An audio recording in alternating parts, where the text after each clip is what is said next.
सम्मान जरूरी है। हिंदी स्टोरी। राकेश जी अपने पुराने स्कूटर पर किक मार रहे थे, लेकिन वह स्टार्ट नहीं हो रहा था। इधर ड्यूटी पर जाने के लिए देर हो रही थी। तभी सामने से एक कार तेजी से आकर उनके पास रुकी। पापा, कब तक इस खटारा स्कूटर को चलाते रहोगे? चलो मेरे साथ, मैं आपको ऑफिस छोड़ देता। बेटे की बात सुनकर राकेश जी ने अनसुना कर दिया और स्कूटर में किक मारते रहे। उनका बेटा आशीष बड़बड़ाता हुआ चला गया।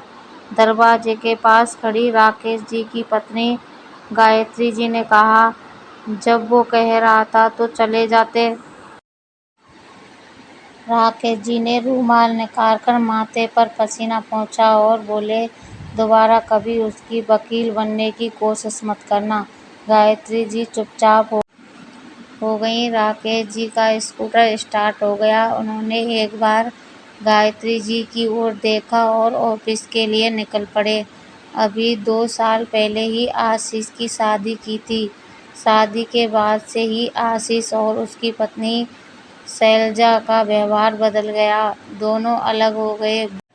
वो तो अच्छा हुआ राकेश जी ने बेटे की बात मानकर जॉब नहीं छोड़ी, वरना आज भूखे मरते।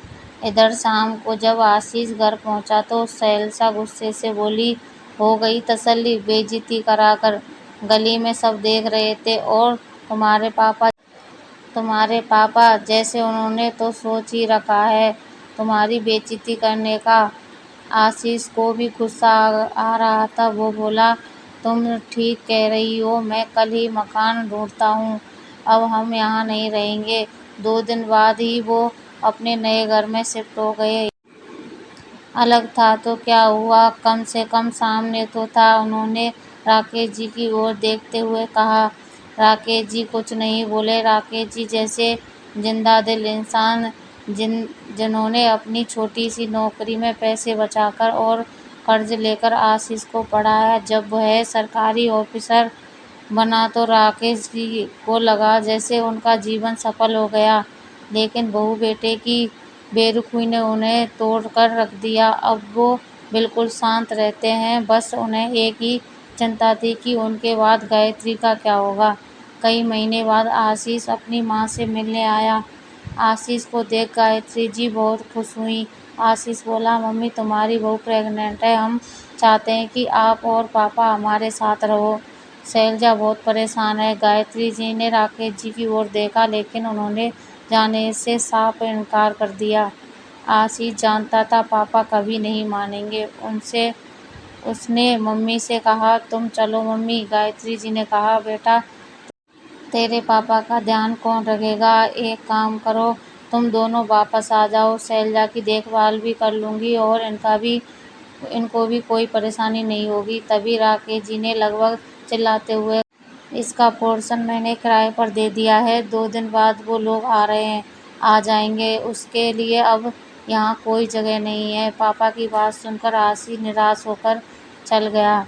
गायत्री जी रोने लगी। राकेश जी ने कहा, कल जब इनका मतलब निकल जाएगा तो ये फिर रंग बदल लेंगे।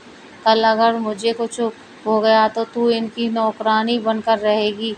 इससे अच्छा है अपने सम्मान उनसे अलग रहे। ऊपर किराएदार देने से घर की देखभाल भी होगी और पैसा भी आएगा। कल मैं नहीं रहा तो भी सम्मान से अपने घर में रहेगी। गायत्री जी की आंखों से आंसू बह रहे थे। ठीक ही तो कह रहे थे राकेश जी। एक तरफ उनका बेटा बस अपने फायदे के लिए ले जा रहा था और एक और उनके पति जो मेरे लिए अपने मरने के बाद भी मुझे कोई तकलीफ ना हो इसका इंतजाम कर रहे हैं। उन्होंने आंसू पोंछकर कहा, आप ठीक कह रहे हैं। अपना होता है जो छोड़कर नहीं जाता। आज से नई जिंदगी की शुरुआत करते हैं, जहां बस हम दोनों एक दूसरे का साथ निभाएंगे। ये सुनकर राकेश जी के चेहरे